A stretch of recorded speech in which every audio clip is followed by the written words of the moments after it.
Salut à tous. Aujourd'hui, nous avons assez d'informations à vous apporter. Du badminton avec la semaine multi-activité de la Confédération africaine qui s'est déroulée la semaine dernière à Cotonou. Du karaté avec la réélection de Roch Amel Keunom à la tête du comité exécutif de la fédération. Et bien évidemment du football avec les champions nationaux de première division et deuxième division. Et le retrait du Bénin de la Coupe de l'Union des fédérations ouest-africaine de football zone B des moins de 20 ans, Lomé 2018. L'équipe, vous la connaissez déjà. Bonsoir René Sabo. Bonsoir Larios Adjabeno et bonsoir aux amis téléspectateurs. Bonsoir Anou Akakou. Bonsoir Larios, bonsoir amis de Sport Plus. Bonsoir Fidèle Akorodia. Bonsoir Larios, bonsoir amis de Sport Plus. Bienvenue sur Sport Plus de ce jour et nous allons démarrer avec cette information. Le ministre Oswald Omeki a pris la décision de ne plus engager l'équipe nationale des moins de 20 ans du Bénin dans le tournoi de l'UFOA B et qui se déroule à partir de ce jour du côté de la capitale togolaise. Une sage décision où le ministre a-t-il sacrifié une génération? Fidèle à Korodia. Ah oui, il faut dire que c'est un peu difficile de répondre à cette interrogation, mais on va s'y jeter quand même. Il faut dire, quand on suit un peu la chronologie des événements, on est tenté de dire que le ministre a pris une sage décision pour ne pas engager l'équipe béninoise. Parce que, écoutez, quand on revient un peu en arrière, vu les communiqués, vu les courriers, et il est de bon temps, que l'autorité puisse dire on reste à la maison, le temps de bien s'organiser pour, pourquoi pas, participer la prochaine fois dans de très très bonnes conditions. Ce n'est pas que les enfants ne se sont pas entraînés, ce n'est pas que les enfants ne sont pas compétitifs. Nous savons tous que les enfants sont compétitifs d'une manière ou d'une autre et que sur le terrain, ils pouvaient produire du beau jeu. Mais quand on prend le côté administratif où tout est allé en déchet d'eau, je pense que le ministre, l'autorité a bien fait de ne pas faire participer l'équipe béninoise. On pourrait entrer en détail quand, tel que vous allez le souhaiter. Anou Akakou, une sage décision du ministre où l'autorité a-t-elle sacrifié une génération? Je ne crois pas qu'à cause du tournoi de l'UFOA, juste la zone B, une génération serait sacrifiée. Non, du moment où déjà il y a un championnat au Bénin, donc ce n'est pas une génération sacrifiée. Le tournoi pouvait apporter un plus à ces joueurs qui seraient du côté de Lomé, encore que certains déjà ne sont plus au Bénin, donc on sait déjà ce que ça peut. Donc ce n'est pas une génération qui est sacrifiée. C'est une sage décision. Une sage décision dans la mesure où Fidèle Akorodia a commencé par évoquer quelques raisons. Lorsque, comme il a aussi dit, nous allons revenir sur les courriers qui sont envoyés. Lorsque vous participez à une compétition et que le secrétaire général qui gère cette compétition, qui gère l'administration, la société fêtière qui gère cette compétition vous envoie une autre circulaire pour dire qu'il y aura test de vérification des âges. Dans le même temps, votre fédération envoie un courrier pour dire qu'on ne va pas participer parce qu'on n'a pas pu inscrire nos joueurs. Dans le même temps, on revient pour dire non, il n'y aura plus de tests et les autres disent on participe. Le ministre, dans ce désordre bien organisé, oui, peut dire que, écoutez, je n'engage pas, encore qu'il y ait un précédent, par rapport aux plus jeunes joueurs. Et c'est comme ça qu'on a commencé par dire les joueurs ont fait test, certains sont recalés. Donc, comme le ministre ne comprend plus, c'est sage de sa part, pour éviter ce qu'il a qualifié entre-temps de honte nationale, de ne plus engager l'équipe parce que c'est lui qui engage l'équipe. Donc pour moi, c'est une décision. Et s'il y a un autre mot plus sage que sage, il faut l'utiliser. René Sabo. Merci Larios Adjabeno. Il faut simplement dire que sous réserve des raisons officielles qui ont poussé le ministre Oswald Omeki à prendre cette décision, je partage pleinement l'avis de mes prédécesseurs en affirmant que le ministre a pris une sage décision que je partage. Et pour cause. D'abord, nous avons eu 2 correspondances du côté de l'Union des fédérations ouest-africaines B à travers le secrétaire général, M. Akan, et une correspondance de la Fédération béninoise de football, signée de son secrétaire général. Et d'abord, dans un premier temps, à quelques jours du coup d'envoi de cette compétition, le secrétaire général de la fédération, Claude Paki, a, dans une correspondance adressée au secrétaire de cette institution régionale, affirmé d'ailleurs que le Bénin n'a pas pu enregistrer 6 joueurs sur les 20 qui devaient être à Lomé et seulement 14 ont été pris en compte. Mais en réponse, coup de théâtre, le secrétaire général parle maintenant d'IRM qu'il faut réaliser pour les joueurs qui devraient être présents à Lomé. Et il a affirmé de toutes les façons que le test est dissuasif et que désormais l'UFOA a décidé de faire des contrôles. Et vous savez bien que selon les tests en vigueur au niveau de la FIFA et de la CAF, qu'à partir de 18 ans, les tests d'IRM ne sont plus obligatoires. Alors on se pose la question de savoir aujourd'hui qu'est-ce que le secrétaire général de l'UFOA avait comme intention, d'autant plus que le courrier de la Fédération béninoise de football parlait de 6 joueurs qui n'ont pas été enregistrés. Et à partir de là, le Bénin décide, suite à une deuxième correspondance où le même secrétaire dit maintenant qu'on ne tiendra pas compte du test IRM, le Bénin décide de participer. Alors, sur quelle base le Bénin décide de participer? Est-ce que c'est par rapport au test IRM qu'on dit maintenant inexistant ou l'UFOA a décidé d'enregistrer maintenant les 6? Voilà la grande interrogation. Et comme on a seulement 3 correspondances, on suppose que c'est par rapport à la deuxième. On va demander à Arnaud Akapo de nous donner le contenu de cette note circulaire qui date du 30 novembre dernier. Bien sûr, ça dit, circulaire numéro 18/2018 aux pays participants au tournoi des U20 de Lomé 2018. Et il faut comprendre que dans le cadre de la Coupe U20 de l'UFOA B, Lomé 2018, la possibilité d'un test IRM pourrait être envisagée à l'arrivée des équipes à Lomé. Cette disposition a été arrêtée par la commission d'organisation du tournoi de l'UFOA B, respect strict de l'âge des joueurs devant prendre part à la compétition. En guise de rappel, et comme le stipule l'article 17 alinéa A et B, alinéa A, limite d'âge maximal. Tous les joueurs doivent avoir au maximum 20 ans à la fin de l'année dans laquelle la compétition est disputée. C'est-à-dire que tous les joueurs des équipes sont nés le 1er janvier 1998 ou après cette date. Alinéa B, limite d'âge minimal. Tous les joueurs doivent avoir 17 ans au moins à la fin de l'année dans laquelle le tournoi est joué, c'est-à-dire que tous les joueurs des équipes sont nés le 1er janvier 2001. Toute fraude constatée sur l'âge d'un joueur verra celui-ci exclu définitivement de la compétition sportivement. Le secrétaire général Aka Malam. Et c'est cette note circulaire adressée par le secrétaire général de l'UFOA Zone B qui a semé, pourrait-on dire,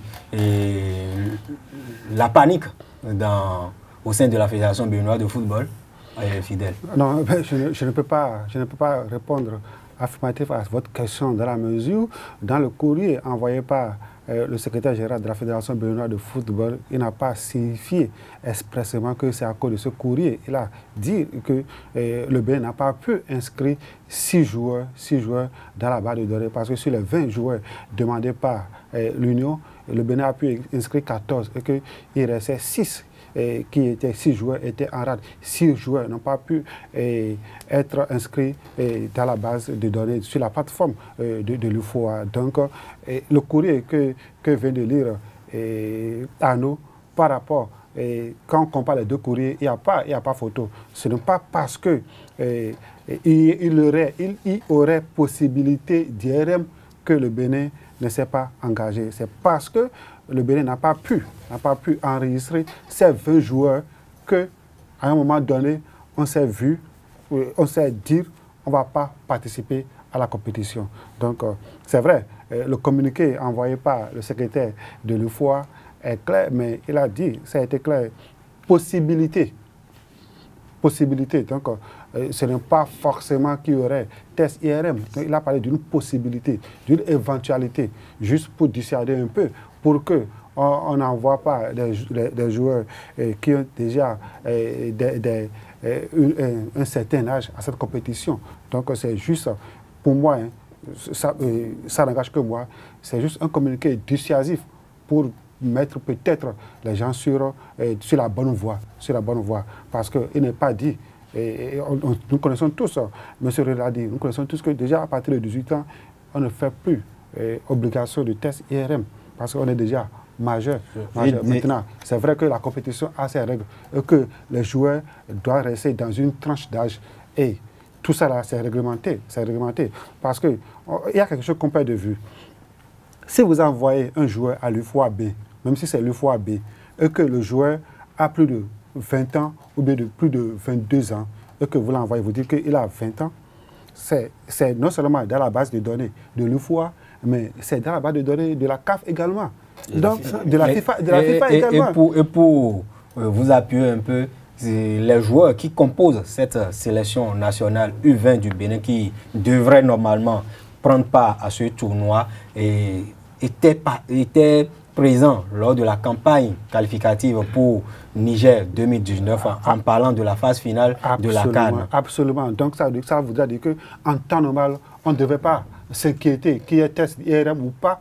Le Bénin ne devait pas s'inquiéter et qu'on devait s'engager pour la compétition. Oh. Voilà. Donc moi je pense quand on écoute quand on lit très bien ces deux communiqués, je suis sûr que le Bénin a décidé de retirer l'équipe à un moment donné parce qu'on n'a pas pu inscrire tous les 20 joueurs. Et c'était ça. Le Bénin n'a pas, dans son courrier adressé par Claude Paki au comité d'organisation du tournoi, dit que, ok, d'accord, parce que vous avez parlé de tests IRM, on se retire. Claude Paki, dans le courrier adressé, si vous voulez, je vous lis un extrait. En effet, à cause d'un dysfonctionnement de la plateforme, nous n'avons pu enregistrer que 14 joueurs sur 20 et les 6 que la plateforme rejette sont nés en 2001. D'accord. Il ne sait pas si c'est peut-être le bout de phrase là, sont nés en 2001 qui prête à confusion. Sinon, le Bénin n'a jamais dit que, à cause du test IRM, que vous avez voulu réaliser. Parce que c'était aussi même dit dans la circulaire de Akamalam que pourrait, il y a le conditionnel. Donc il n'a jamais été fait cas de cela dans le courrier.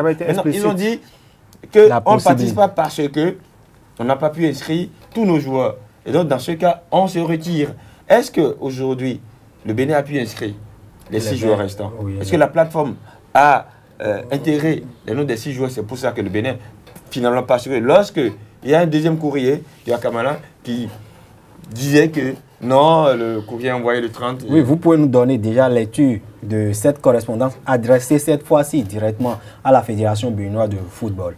Oui, bien sûr, je vous fais fi de tout ce qui est en haut. Objet test d'IRM, monsieur le secrétaire général. Dans le cadre de l'organisation du tournoi U20 de l'UFOA B à Lomé, au Togo, du 6 au 16 décembre 2018, je viens par la présente vous rassurer que la circulaire numéro 18 et 2018 datée du 30 novembre 2018 relative au test d'IRM n'avait qu'un but purement dissuasif. Je vous confirme qu'il n'est pas prévu de test d'IRM à l'arrivée des équipes à Lomé pour le tournoi. Aucune clinique sur place n'a été contactée à cet effet. Espérant vous avoir rassuré, je vous prie de croire, monsieur le secrétaire général, l'expression de ma confiance renouvelée signée à secrétaire général Aka Malami.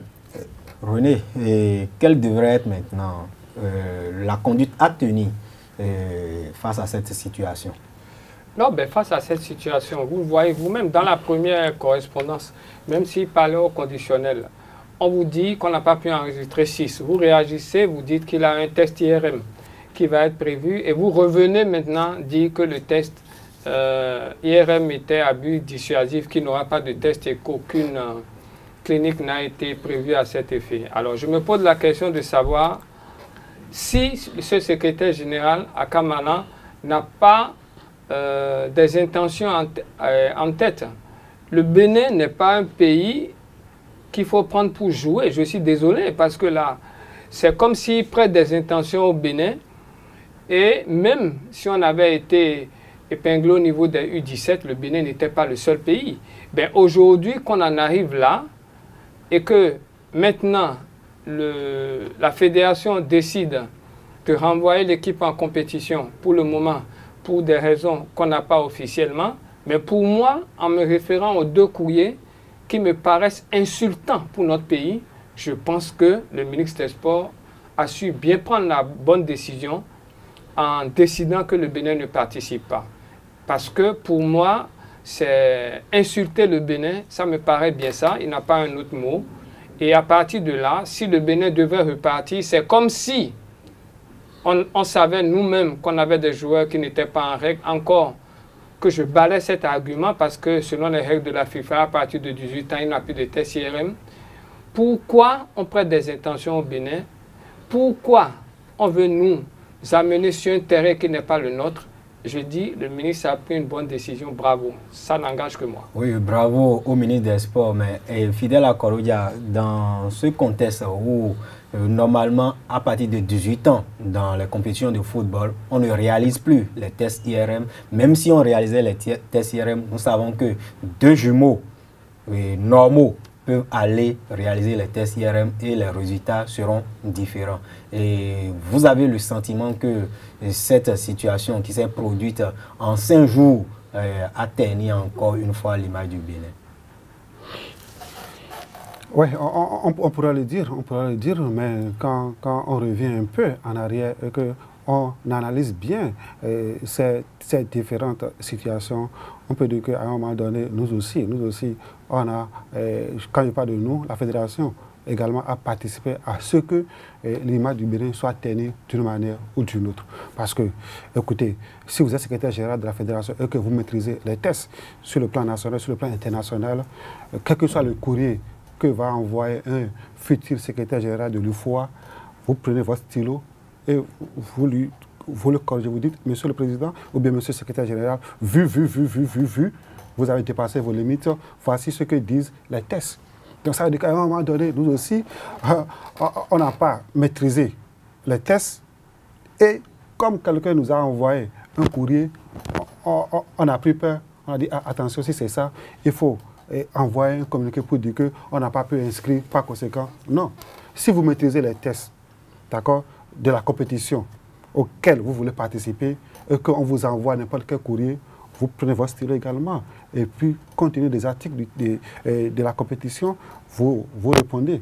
D'accord? Donc, cet état de choses pourrait dire que, bon, nous aussi, on n'a pas compris, on a joué à l'équilibriste et aujourd'hui, nous récoltons les pots cassés. Maintenant, pour dire quoi? Pour finir sur ce point, René l'a dit, le ministre a pris une très bonne décision. Maintenant, ce que moi je voudrais, il faut qu'on revienne sur place et décanter véritablement la situation. Et faire la lumière autour. Faire la lumière autour de cette affaire. Parce qu'on va dire, on ne participe pas et puis on va dormir sur nos lauriers et puis c'est fini. Non, les mêmes causes pourront produire les mêmes effets dans quelques années plus tard. Donc il faut véritablement revenir à la maison, situer les responsabilités. Vous avez dit à un moment donné que vous n'avez pas pu inscrire les enfants sur la plateforme. Mais que s'est-il passé? Que s'est-il passé en temps, quand les courriers sont revenus, vous avez dit, bon, on engage l'équipe. Est-ce qu'en temps, vous avez pu inscrire les enfants sur la plateforme? On ne sait plus.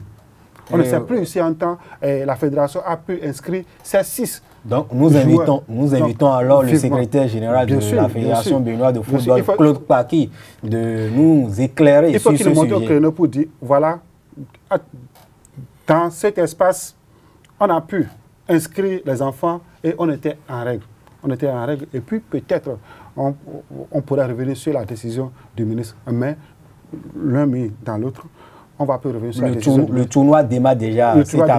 Et puis le ministre a pris la bonne résolution. Après la belle décision de ne pas faire participer le Bénin, un point tiré. Donc il revient au ministre maintenant de revenir à la fédération et de demander des explications pour qu'on puisse comprendre. Vous partagez cet avis pleinement, et j'irais même jusqu'à dire que Akamala a voulu faire, qui m'en excuse le malin, ça rime peut-être avec son nom, mais c'est ce qu'il a voulu faire. Et c'était dans... Nous, on a participé à ça. Ils étaient dans une méconnaissance, d'accord, flagrante des tests qui régissent l'organisation de pareils tournois. Parce que quand on parle de catégorie de jeunes de 20 ans, ils l'ont abondamment rappelé, je ne vais pas revenir là-dessus. On n'en a pas besoin. Et donc, quand il sort un truc du genre, c'est parti. Il ne sait pas s'il y a une réunion qui a été prise pour que une pareille décision sorte. Et quand ça vient chez vous, vous au Bénin, Fidèle Akondé là aussi dit, en tant que secrétaire général de la fédération, mais écoutez, attention, si on est vraiment imprégné de ce que c'est, des tests, de ce que ça veut dire, attention, mais, écoutez, vous avez vu la lettre de Akamala, il demande à ce qu'il y ait des tests IRM. C'est possible? Est-ce que ça se fait? On réécrit, monsieur, j'ai pas compris, vous voulez faire quoi? C'est comme ça, ok, d'accord. On en tient compte. Maintenant, si vous prenez votre stylo pour dire que, parce que vous n'avez pas pu inscrire les joueurs, donc je retire, vous retirez. Si ça a été fait, informez les gens par le même courrier, par le même canal pour dire les joueurs ont été inscrits maintenant. Et donc, il n'y a aucun problème. Encore que les joueurs qui sont partis, qui sont en train de partir à Lomé, sont des joueurs qui, pour la plupart, ont joué, à part quelques deux joueurs, qui n'étaient pas, Philippe Dimendo, je crois, il n'était pas de la campagne contre le Ghana, contre la Gambie. Feliciano Muchon, il n'était pas. Il y a aussi, je crois, deux joueurs qui restent, qui n'étaient pas de la campagne. Sinon, tous les autres joueurs faisaient partie. Donc, ça ne devait pas faire peur. Je ne crois pas que cela qui ait fait peur maintenant. Il faut que maintenant, aujourd'hui, le secrétaire général de la Fédération de football envoie un courrier à l'UFOA pour demander des explications. Comment se fait-il que vous nous demandiez des tests IRM pour une compétition qui n'en avait pas besoin? Et que le ministre aussi demande des explications. Quelles sont les démarches qui ont été faites? Vous avez demandé le retrait, vous vous êtes retiré déjà. Ok. Pourquoi vous êtes remis en selle? Est-ce que c'est parce que les joueurs sont qualifiés? Et déjà, même pour clarifier, pour que, comme l'a dit Fidèle Akondé, de pareilles situations ne se reproduisent. Ok, en entendant que ces responsables à divers niveaux du football béninois impliqués dans ce dossier éclairent l'opinion publique et surtout les amoureux du football sur ce retrait du Bénin de la Coupe de l'UFOA 2, nous allons parler du ballon qui roule sur nos stades. Et nous démarrons par la 5e édition du tournoi intermédiaire de football à 5, initié par le réseau des journalistes de sport au Bénin, qui a pris son envol hier du côté du stade Général Mathieu Kérékou, plus précisément sur le terrain numéro 2, communément appelé terrain requin. Et déjà sur la première journée du plus grand festin du football au niveau des professionnels des médias du Bénin, nous avons noté beaucoup de buts qui ont été inscrits. Au total, 13 buts ont été inscrits lors de cette première journée, soit une moyenne de 4,33 buts par match. Et nous allons sur le résumé des 3 rencontres jouées hier.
On se calme, c'est pas grave, c'est pas grave.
La rencontre qui a offert plus de spectacles, c'est le premier match de cette 5e édition qui a mis aux prises Nagra FC de l'ORTB avec l'équipe d'Ado TV, Ado FM. 6 buts au total ont été marqués au cours de cette rencontre et une victoire de Ado sur Nagra, 4 buts à 2. Et nous allons suivre les impressions des deux entraîneurs à la fin de la rencontre. C'était difficile, l'adversaire c'était un adversaire de taille. On n'avait pas peur de cet adversaire quand même, on savait que c'était quand même... ils sont, je crois, pas les champions, mais ils ont déjà gagné, ils ont fait bonne prestation les éditions précédentes. C'est une équipe qui est en jambes, une équipe qui se prépare tous les jours, une équipe qui a une cohésion. Et on savait qu'on aura faute à faire. Mais on était venu d'abord dans l'intention de toujours de gagner, au pire des cas de faire match nul. Mais la stratégie c'était quoi? De mettre nos occasions de but, toutes les occasions de but qu'on aura, de les concrétiser. C'était les consignes avant le début de la rencontre. Et donc quand on a démarré, on a eu en première mi-temps 5 occasions, on en a mis 4. C'est après ils nous ont cueilli à froid avec un but matinal. Et très tôt, on est revenu. On n'a pas été, notre mois n'a pas été sapé, on est revenu très tôt. Et après, on a dit, bon, il faudrait mettre toutes les occasions qui restent. Et donc, c'est ce qui nous a permis d'avoir les 3 points. En deuxième mi-temps, c'est vrai, le jeu a beaucoup pesé sur nous parce que on a eu des coups et nos joueurs ont eu certains coups, ils ont été diminués. Ce matin, on a payé une mauvaise partie. Lors de la première partie, l'équipe n'était pas vraiment au point. Il y a eu beaucoup de dysfonctionnements, ce qui fait qu'on a encaissé des buts bêtes. 3 buts qu'on a offerts à l'adversaire. Et ça a été pratiquement le nœud du match, puisqu'en deuxième partie, on a dominé pratiquement tout le match, mais on n'a marqué qu'un seul but. Je crois qu'il ne nous reste qu'un seul match à jouer, ce sera une finale. On va jouer avec nos âmes. Cette fois-ci, je crois qu'on sera plus présent, plus attentif, plus concentré. Et j'espère que ce sera un bon match. Dans l'après-midi, dans le groupe A, le révélateur a été battu par Radio Carrefour 2 buts à 1. Un match au cours duquel un joueur de TVC a été exclu pour un comportement anti-sportif. Il s'agit bien de voilà. Et René Sabo, vous qui êtes le président du comité d'organisation de cette compétition, parlez-nous un peu de cette première journée, surtout de cet incident qui a eu lieu. Ben, pour ce qui concerne l'incident qui a eu lieu, ce joueur Achille Vlad de Radio Carrefour s'est mal comporté 2 fois de suite, ce qui a incité l'arbitre à l'exclure de la rencontre. Je pense que de ce côté, il n'avait rien à dire, c'était clair et net, tout le monde a vu.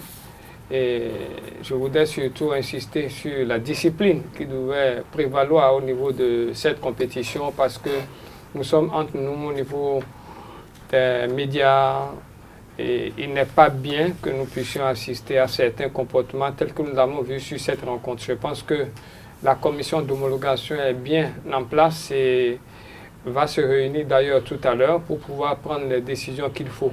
Maintenant, pour ce qui concerne la compétition proprement dite, vous l'avez dit, nous avons eu une belle entame avec l'équipe d'Ado FM qui a vraiment réussi son hold-up pour ce début de compétition, 4-2. Une très belle rencontre et qui a vu une équipe d'Ado très en forme, hein, qui n'a pas... réaliste surtout, réaliste parce que... Vraiment réaliste, on sent que cette équipe s'est vraiment préparée pour ce tournoi intermédiaire et c'était vraiment beau pour le spectacle puisque les poulains de Francis Koyoun l'ont reconnu, ils ont commis quelques erreurs qui leur a coûté cher. L'équipe chère au directeur exécutif de cette institution du ministère des Sports a su mettre en place tout le dispositif pour qu'on ait ce résultat. Et il faut le dire, Ado FM, Ado TV s'est préparé depuis plusieurs mois pour cette rencontre, puisqu'elle connaissait son adversaire. Pour l'après-midi, nous avons eu également une équipe du Révélateur qui est venue vraiment en forme et qui malheureusement a pêché un peu en fin de première mi-temps, ce qui lui a valu la défaite par la suite. Et cela présage d'une belle rencontre pour la suite et idem pour les deux équipes qui font leur baptême de feu, dont Esaü, le groupe Esaü, pardon, excusez-moi, le groupe Esaü, qui a livré une très belle rencontre face à 90 minutes foot, sport final, 2 buts partout. Donc, ça vous dit que du côté du comité d'organisation, nous sommes satisfaits de cette première journée. Du côté organisationnel, il revient bien sûr aux autres acteurs du milieu des médias d'apprécier ce qui a été fait. Nous ne pouvons pas être jugés partis.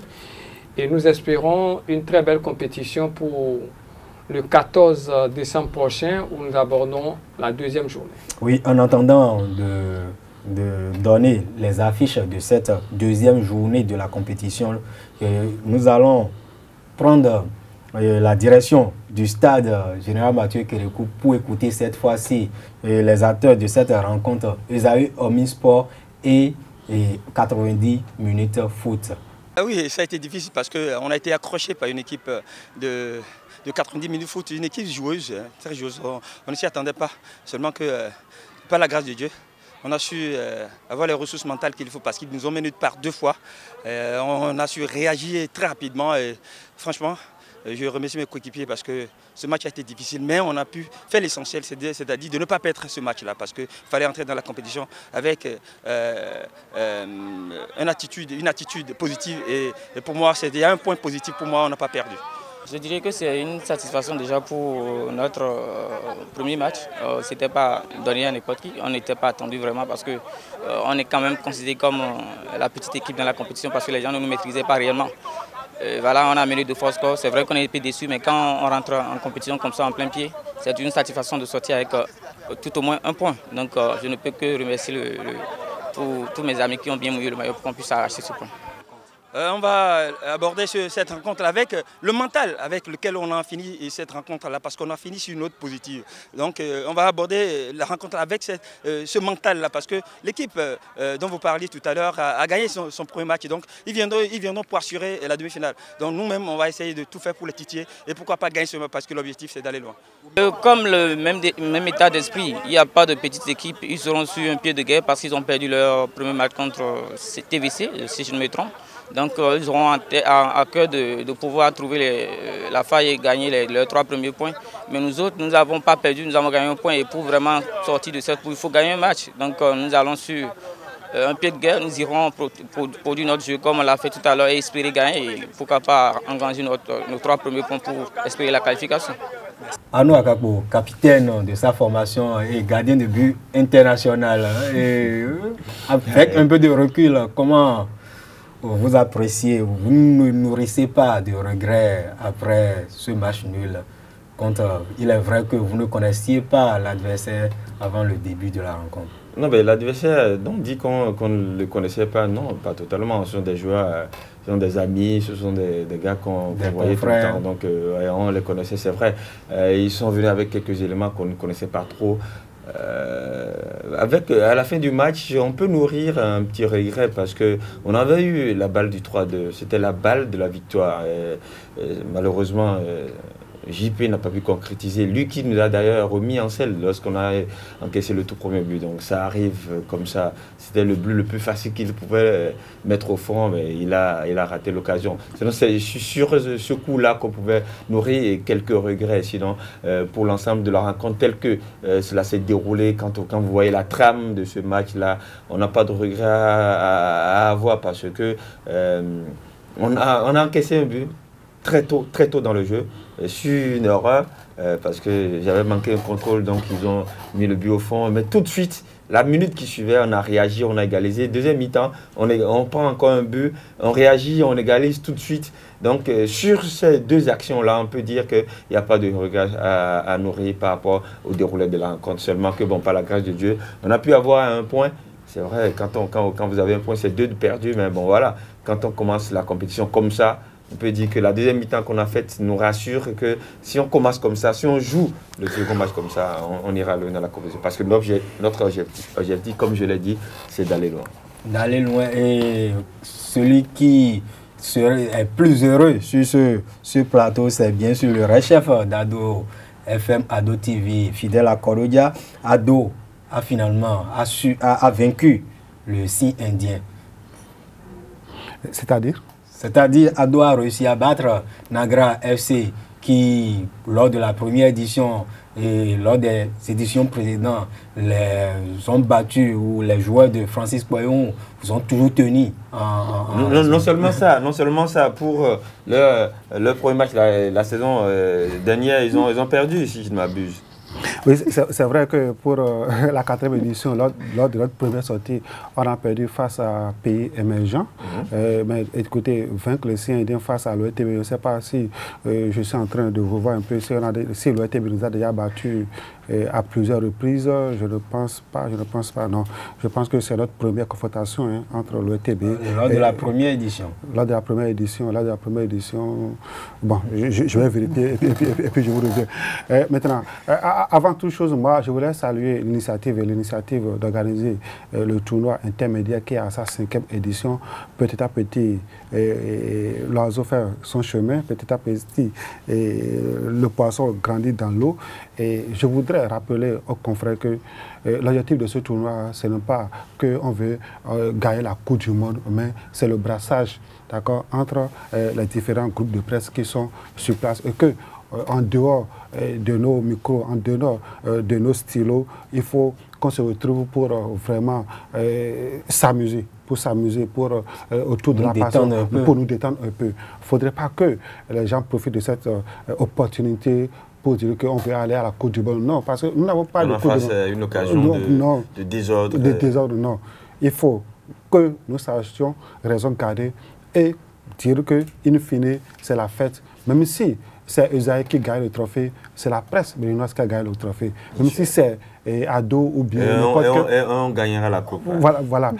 Ce que je ne vous souhaite pas. Bon, bref. Donc, au-delà de tout ça, il faut qu'on te dise que c'est la presse béninoise qui a gagné. Parce que c'est une bonne initiative.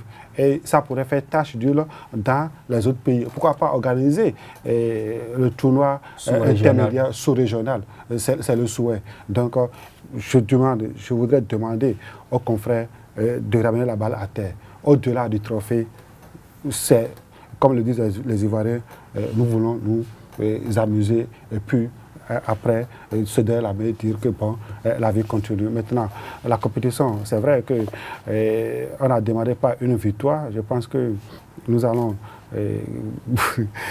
gagner les prochaines rencontres. Pourquoi pas aller décrocher le trophée. Surtout ne nous croisez pas sur votre chemin. Bon, en tout cas, je suis sûr que... On vous promet... Surtout que vous êtes des ados, nous on est déjà majeurs. D'accord. C'est pas grave, mais si on va se tenir à des ados qui ont des dents dures. Si on va se tenir aux terminologies, peut-être que l'OETB allait nous écraser hier. Donc, tel n'a pas été le cas. Donc, bref. Mais vous aurez un sérieux concurrent de cette formation de la vallée Omnisport ou de la Voix de la Vallée et qui participe également à sa première édition à ce tournoi intermédiaire. Et nous allons donner rapidement les affiches de la prochaine journée du tournoi intermédiaire avec René Sago. Oui, nous allons commencer avec le groupe B où nous avons l'équipe d'Ado qui effectue sa deuxième sortie et qui pourrait, en cas de victoire, se qualifier pour les demi-finales. Donc Ado affrontera... Et même un nul un peu pourrait les propulser en demi. Hein.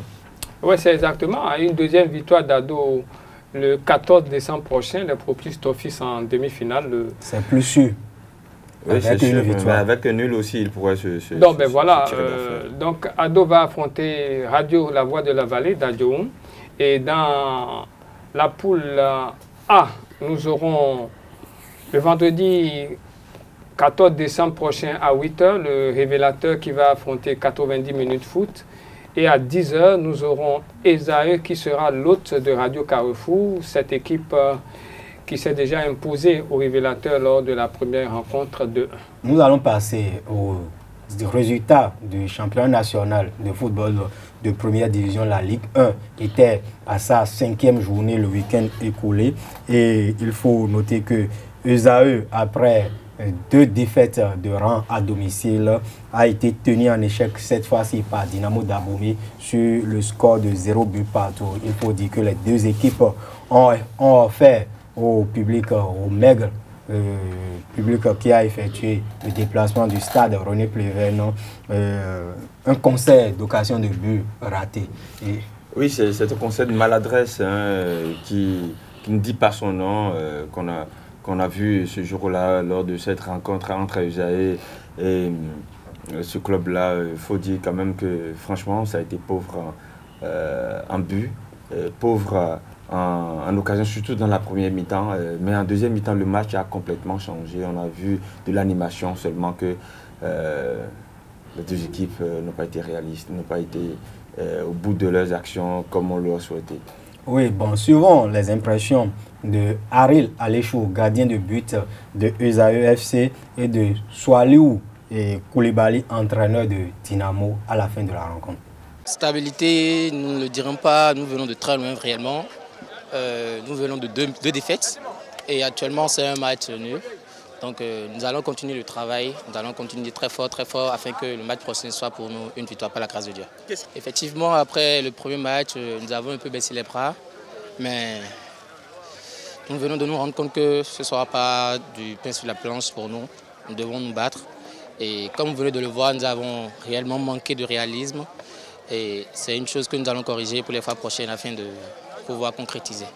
Je considère ce match comme une défaite parce que nous étions venus pour gagner. On a commencé difficilement le championnat. Dieu merci, à la quatrième journée, on a eu une victoire. Aujourd'hui, vraiment, on devait prouver que ce n'est pas une victoire volée. Et vous avez vu, sur l'ensemble du match, bon, on méritait la victoire. Okay. Donc vraiment, ici, beaucoup à mer. Du côté de l'AS Police, c'est le soulagement. On peut pousser un ouf parce que le club cher à la police républicaine a inscrit non seulement son premier but de la saison, mais a également arraché son premier point face à l'association sportive du port autonome de Cotonou. Il faut dire que les policiers ont montré sur ce match plus d'envie, plus de compatibilité et simplement le coach Émile Enansouan est soulagé et annonce que le club vient de lancer sa saison.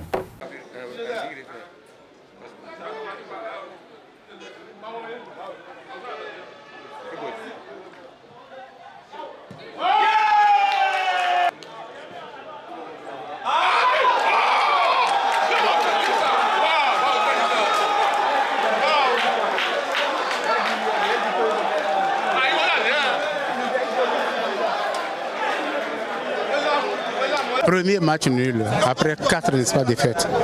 Alors, c'est parce que nous avons réglé certains problèmes, surtout sur le plan tactique, au niveau du replacement de toute l'équipe. Je crois que ça, c'est en train de prendre. bientôt quand la mayonnaise va prendre, vous allez, n'est-ce pas, comprendre que Aspac, vous allez comprendre que l'AS Police a quand même, n'est-ce pas, des joueurs talentueux. Et je pense que c'est un déclic, n'est-ce pas, pour l'AS Police. Et on peut compter sur l'AS Police, les joueurs à venir. Ce match nul a été réalisé en présence du vice-président du club des policiers républicains. Et il s'agit du commissaire Hugues Alain Adjovi, ancien arbitre international de football. Et il est revenu ici sur les difficultés que le club a rencontrées. Je dois dire que ce soir, j'ai été satisfait par la prestation de l'équipe de la police républicaine. Et nous avons pris effectivement notre premier point, mais vous devez comprendre que l'AS Police a entrepris. L'AS Police a entrepris les choses presque au dernier moment. Au dernier moment, à cause de quelques difficultés. Mais dites-vous que les choses rentrent dans l'ordre. Ce n'est pas la faute à l'équipe, c'est la faute à nous dirigeants. Et nous assumons pleinement nos responsabilités. Le championnat, je crois que c'est 38 journées si je ne me trompe pas. 36 ? Ah bon, 36 journées, nous sommes à la 5e. C'est une course de fond. Et nous n'allons pas jouer les derniers rôles. L'AS Police fera peur aussi comme les championnats passés. Il fut une période où quelle équipe voudrait rencontrer l'AS Police avait peur. Fidèle à Korodia. Oui, je suis content, un tout petit peu content pour les policiers qui viennent d'arracher dans ce championnat leur premier point. Parce que depuis 4 journées, c'est toujours défaite sur défaite. Et vous n'êtes pas sans savoir que déjà dès la 3e journée, j'ai dénoncé le fait que les autorités de la police républicaine ne s'intéressent pas à cette équipe des policiers. Parce que c'est une équipe qui doit faire vraiment la fierté de cette entité, de la République, de cette entité de sécurité de la République. Mais c'est comme si les autorités de cette police républicaine ont négligé cette équipe de l'AS Police. Voilà que les enfants, malgré les difficultés, viennent d'arracher leur premier point face à quelle équipe? Face à l'ASPAC, à une équipe de l'ASPAC qui est sur place, qui est vraiment une équipe compétitive. Donc cela voudra dire quoi? Cela voudra dire que si les autorités de la police républicaine s'intéressent un tout petit peu et vraiment apportent le soin qu'il faut à cette équipe de l'AS Police, elle pourrait aller très très loin. Et comme je l'ai dit ailleurs, ce match nul augure, pourquoi pas, des victoires à venir pour l'AS Police. Vivement que les autorités de la police républicaine accompagnent la dynamique, accompagnent cette dynamique, parce que quand on n'accompagne pas la dynamique, que juste après un match nul, on retombe dans le même travers, les défaites, ce ne serait pas bien. Ça pourrait casser quelque chose. En tout cas, le vice-président de l'AS Police l'a bien déclaré. Les autres formations qui auront en face à l'AS Police doivent bien se prendre. Je suis d'accord, une chose est de dire, l'autre chose est de le faire. D'accord? Oui, parce que René Sago, mais une chose est de dire et l'autre chose est de le faire, certes, mais le commissaire Hugues Alain Adjovi a dit que l'AS Police fera désormais peur comme par le passé. Ben oui, c'est possible, puisque le nul obtenu par les policiers l'ont été, bien sûr, face à un ténor de cette compétition. Je veux parler de l'ASPAC. Et on peut espérer déjà, et l'équipe chère au président Francis Bien est averti, parce que dimanche prochain, AS Police serait l'autre de Béké, du côté de Bembeek, et au vu de l'avertissement déjà... Oui. Vous savez, l'équipe de l'AS Police, c'est l'antenne rouge, et il faut faire attention à ce genre d'équipe, parce que maintenant, c'est le déclic. Et on ne sait pas ce que ça va être et qui serait la prochaine victime. Je ne souhaite pas que ça soit pour Béquet, une équipe très en forme, mais qui occupe actuellement la 4e place au niveau du classement. Bref, le terrain est disponible, la balle est ronde pour tous les acteurs. On verra bien ce que ça va donner la deuxième sortie de l'AS Police. Oui, nous allons battre Béquet si c'est pour ces sélections à Bébereke. Oui, c'est difficile. Aspa revient de là-bas. Voilà, avec une défaite. C'est vrai que le terrain ce n'est pas très bon.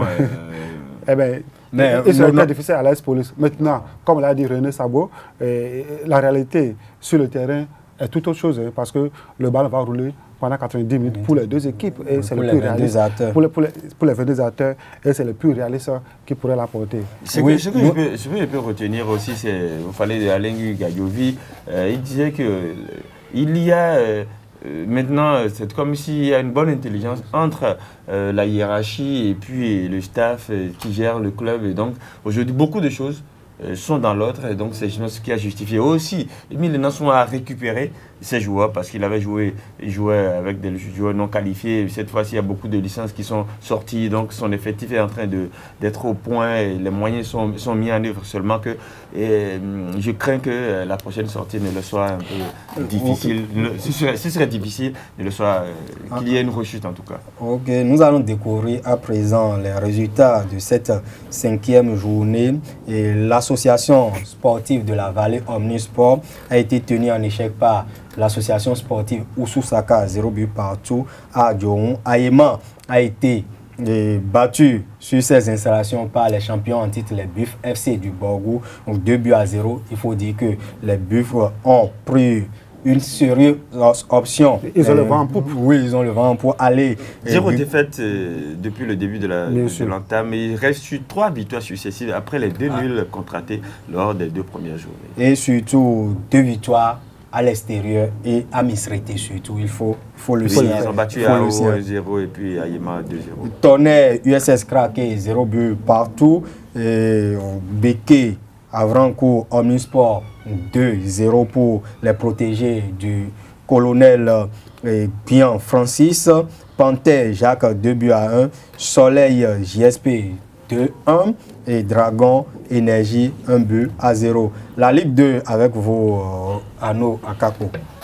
Oui, il faut dire que dans la Ligue 2, c'est Audio qui est devant avec 10 points. Le club de Commet aussi reste sur 4 matchs sans défaite, 3 victoires, 1 nul. Donc Audio est allé se fait tenir en échec lors de la précédente journée. Donc cette fois-ci, ce club, toujours est-il qu'en 4 journées, n'a pas perdu pour ce qui concerne cette journée du championnat qu'elle a pu disputer. C'est bien sûr la 4e journée. Oui, et les résultats de cette 4e journée de la Ligue 2 de football du Bénin se présentent comme suit. Dynamique FC à Estado, 1 but partout. Et JSO Entente, 0 but partout. Mamba Noir Espoir de Savalou, 1 contre 3. Et Zazira et Real Sport, et 1 but à 2. Et il faut dire que c'est le derby de la ville de Parakou entre ces 2 clubs. Dynamo de Parakou, Cavalier de Niki, 1-0. Hodio Tanika, 1 but partout. Dadje Akanke, 0 but partout. Et Delta AS Cotonou, 2 buts à 0. Il faut ajouter pour être complet sur les championnats nationaux de football de première division, la 6e journée de la Ligue 1. Les affiches se présentent comme vous l'indique le tableau ci-après. Et pour la Ligue 2, Ano Akabo. Oui, la Ligue 2, ça commence samedi 8 prochain à Savalou. Il y aura à Kanké, dans un duel entre les 2 derniers du classement. À Kanké va recevoir Delta, c'est le 19e qui reçoit le 18e. Donc c'est un duel de mal classé, de bas de tableau. À René Pleven, il y aura AS Cotonou, 3e qui reçoit Dadje, 15e. UNB va recevoir Audio, le 1er, c'est le 6e qui reçoit le 1er. Taneka va offrir ses hospitalités à la JSA, 12e contre le 14e. C'est un duel de milieu de tableau. Dimanche, on aura 5 rencontres déjà à Dogbo. L'Aestado va recevoir Dynamo de Parakou, alors que les Cavaliers à Parakou vont recevoir Pardon, les Cavaliers de Niki vont recevoir Dynamique FC. C'est bien sûr le 9e contre le 7e. Okangezo Entente, qui est 17e au classement, va jouer Mambanoa 10e, alors que Espoir de Savalo, 5e, va recevoir la JS Ouidar. Et c'est pour un duel aussi qui va permettre à ces clubs-là de pouvoir se relancer véritablement dans le championnat. Requin, qui a livré un match amical hier à Rennes contre Soleil, match nul, un but partout, qui était au repos lors de la précédente journée, va recevoir Zazira de Parakou. Ce sera du côté de René Pleven pour ces jeunes Requins qui ont un nouvel entraîneur depuis, c'est bien sûr Mamadou Silla. Donc on va voir ce qu'il fera avec son club l'ivoirien pour son premier match sur le banc des Aoussi Wassa. L'ivoirien Mamadou Silla va diriger sa première rencontre avec son nouveau club dans le cadre de cette 5e journée de la Ligue 2 de football du Bénin. Mais il faut noter déjà que des sportifs béninois qui se sont illustrés lors de la saison dernière. Je vous coupe à la reste un mot sur la Ligue 2. Il faut dire que c'est une ligue qui est dynamique parce qu'au cours de cette journée, on a eu 16 buts, alors qu'au niveau de la Ligue 1, c'est 13 buts. Donc ça veut dire qu'au niveau de la Ligue 2, c'est très dynamique. Ça marque beaucoup. Et quand vous prenez un peu le bas du tableau, vous allez constater que l'entente a monté un tout petit peu parce que l'entente, c'est au cours de cette 4e journée que l'entente, comme les policiers, ont arraché leur premier point. Donc je pense que ça augure d'une bonne continuation pour cette équipe de l'entente. Et quand vous prenez un peu Audio qui n'a pas eu de défaite, le Real également. Et il faut rappeler, le Real a un match en moins. Le Real et les Requins, ils ont un match en moins. Et le Real a 9 points. Et je pense que c'est très dynamique au niveau de la Ligue 2. Moi, je vais inviter les téléspectateurs à s'intéresser plus à la Ligue 2 qu'à la Ligue 1, parce qu'au niveau de la Ligue 2, c'est très intéressant. Il faut se rappeler qu'en Ligue 1 comme en Ligue 2, tous les clubs ont déjà enregistré au moins un point pour les matchs déjà disputés. Aucun club n'est à 0 points. Ok, nous parlons tout à l'heure de cette deuxième édition des galas des champions organisés par le ministère des Sports qui s'est déroulé le samedi dernier du côté du Centre international de conférence de Cotonou. Et plusieurs athlètes, plus d'une centaine, ont été récompensés au cours de la soirée. Des bourses ont été également attribuées à certains d'entre eux. Et Odile Ranwanou, champion d'Afrique d'heptathlon 2018, et Océane Ganero nous livrent ici leurs impressions à la fin de la soirée. Ça fait plaisir. Déjà, je suis super contente de pouvoir rentrer au Bénin et de revoir mon père, de revoir mes proches, mes coéquipiers et tout. Donc au passage, je remercie infiniment le ministre des Sports pour cette opportunité qu'il m'offre. Et pour ce qui est de la distinction, je suis super contente de ce trophée.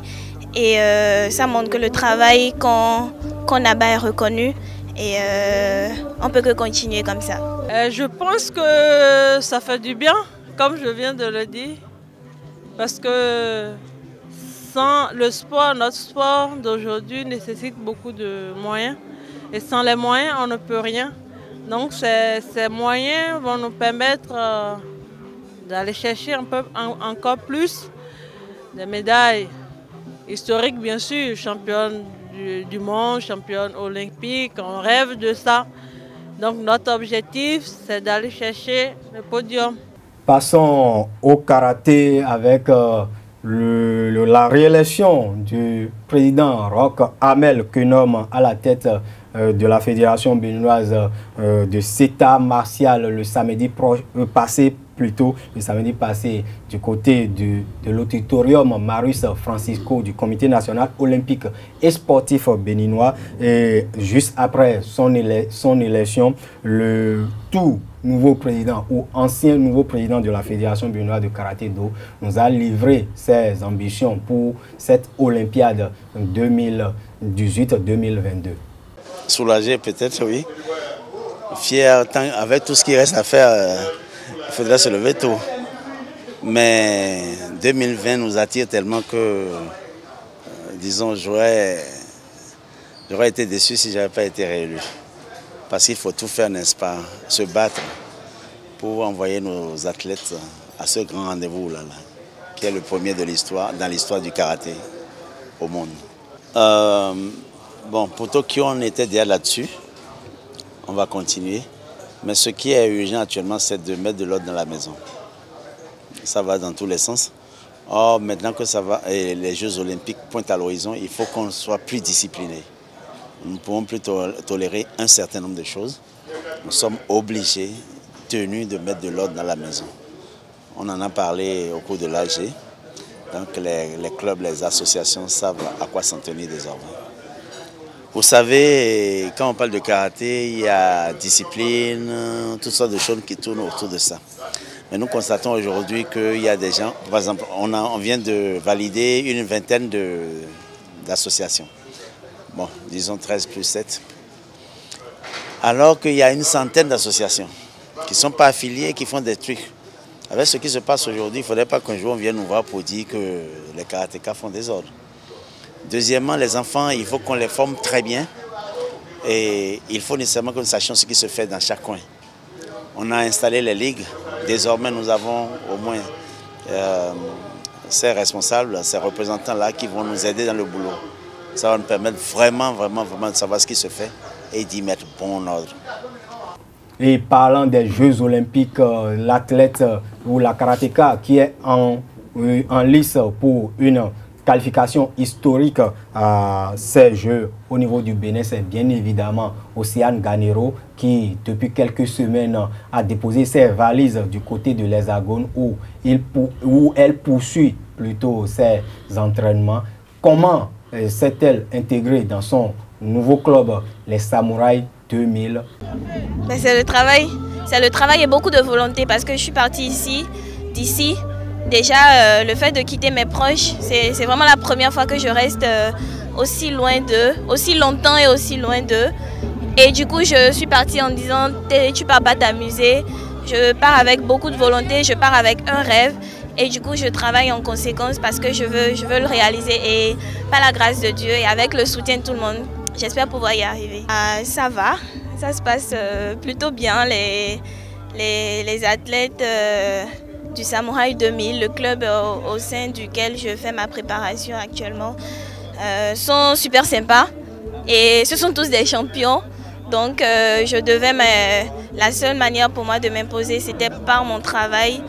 Et je pense que je me débrouille quand même pas mal. Et voilà, c'est des karatékas, c'est des champions, ils ont l'esprit d'équipe et c'est vraiment une superbe nouvelle famille que j'ai.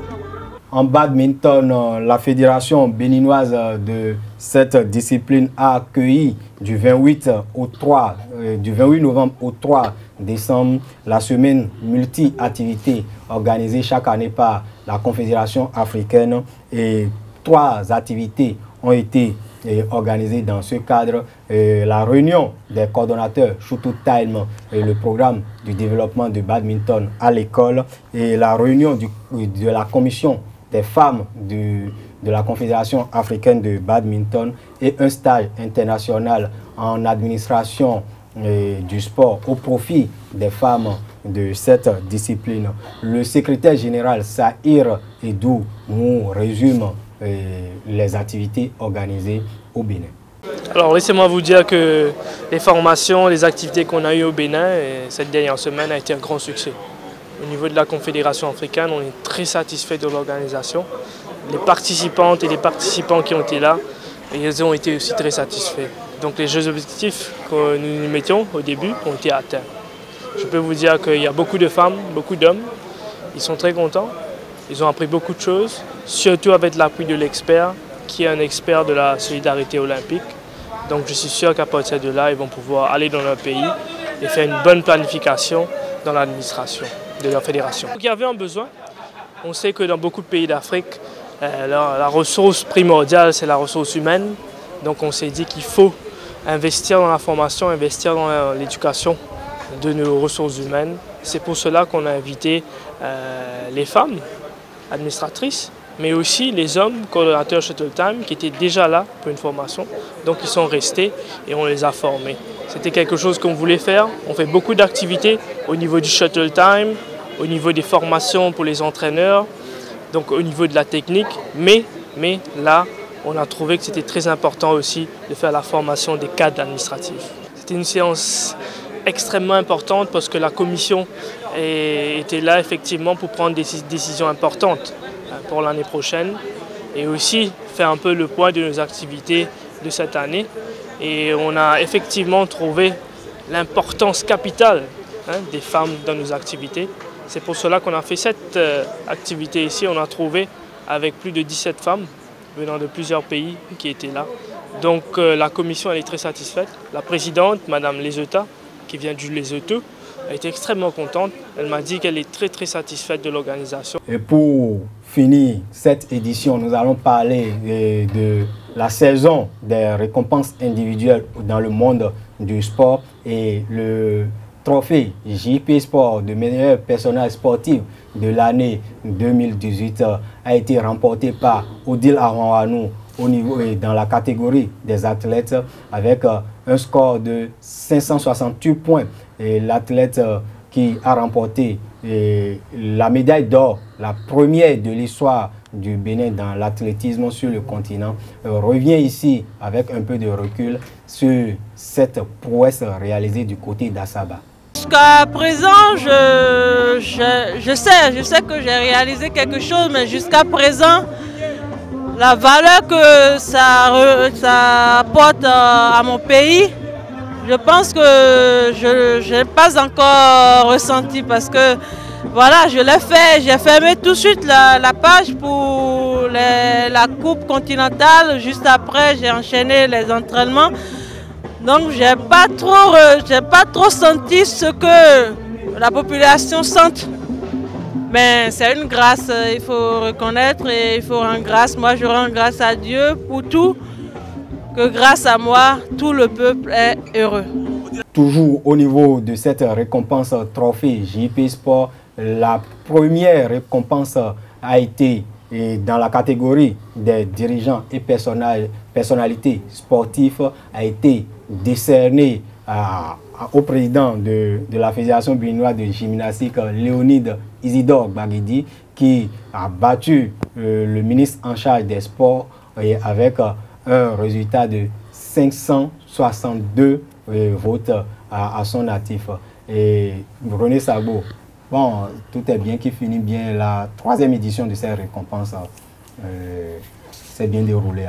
Exactement, les récompenses des trophées JP Sport, ça fait désormais partie du passé, mais en attendant, nous aurons déjà le 23 décembre prochain la cérémonie de remise de distinction à ces deux lauréats qui honorent le sport béninois pour l'année 2018, tout en espérant bien sûr que l'année prochaine, nous ayons d'autres lauréats dans les deux catégories. Et félicitations aux deux lauréats de 2018. Je veux parler d'Odile Aronwanou et de Léonide Isidore Baguidi.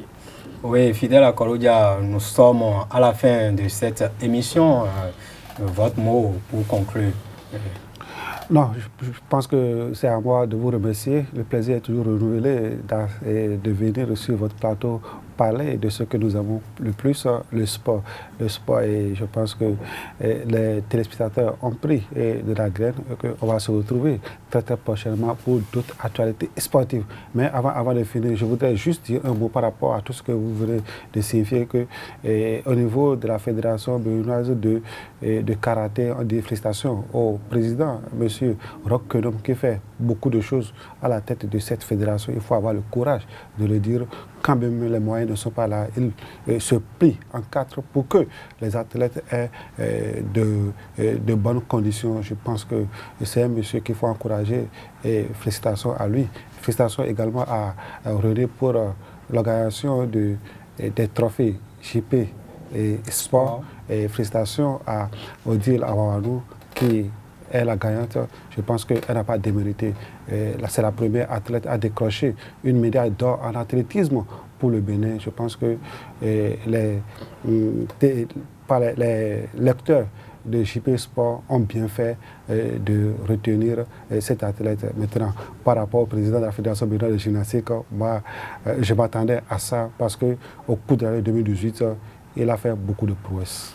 Et Anouaka, pour conclure cette émission. Oui, je commence par les destinations JP Sport parce que Odila Rohanou, naturellement, c'est un trophée qui lui tendait les bras après ce qu'elle a fait du côté de Assaba. C'était en août ou juillet dernier. Voilà, c'était attendu qu'elle décroche et donc naturellement elle a décroché le trophée du meilleur athlète de l'année. Maintenant, quant à Léonie Isidore Baguidi, on a vu ces athlètes aussi remporter des médailles à Alger et après ils ont récidivé. Et donc pour les championnats d'Afrique, donc c'est normal que lui aussi il soit distingué par rapport à ça. Maintenant, par rapport aux autres, au badminton, je dis que c'est déjà intéressant de voir ces activités qui ont été organisées à Cotonou. C'est la preuve que le Bénin est en train de faire quelque chose qui est constaté parce que fait la réunion des coordinateurs du programme Jeter le Thème au Bénin, fait la réunion ou mettre en place des formations pour des femmes.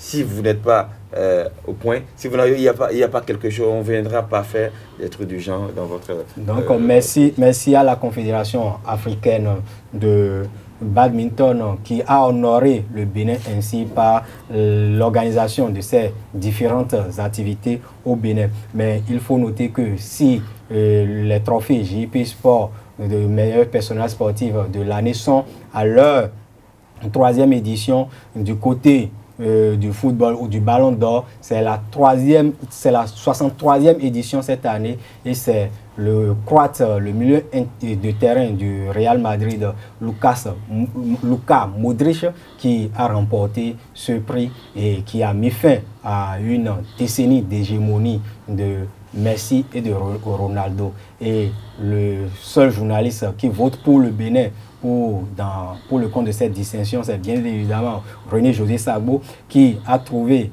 les 3 premiers de cette 63e édition, pour ne pas dire les 5 premiers lauréats de ce prix. Mais il faut dire merci à René-José Sagbo et merci surtout à vous, amis internautes.